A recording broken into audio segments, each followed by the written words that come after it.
Good morning, and thank you for joining us for today's Daily Market Outlook. Joining me today is Emily from our trading room to tell us more about the recent developments. Emily? Dogecoin jumped in double-digit percentage in 15 minutes following the announcement of the official website launch of the US Government Efficiency Department, breaking its short-term downtrend. Smithfield Foods is targeting a valuation of up to $10.73 billion in its New York flotation. The farmland bacon maker said, moving closer to its much-anticipated US stock market return after more than a decade. Gold prices jumped to an over 2-month peak, supported by a weaker dollar, and as markets flock to the safe haven asset as uncertainty surrounding US President Donald Trump's potential tariffs continued to loom. The sterling dollar pair traded sideways in the last session.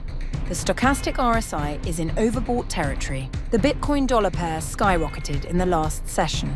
The ROC is giving a positive signal. The Aussie dollar pair edged lower in the last session.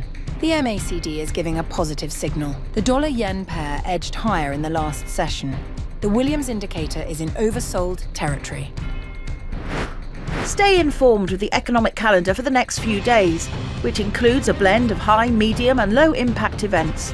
Each data release will contribute uniquely to the market outlook, helping shape investment strategies and market reactions. The impact of these releases could be far-reaching, affecting a wide range of financial instruments.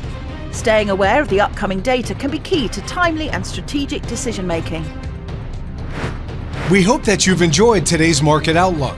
On behalf of all of us here, we wish you a productive trading day. Be sure to log in tomorrow morning for the latest news and events from the financial markets. Your trusted choice in online trading.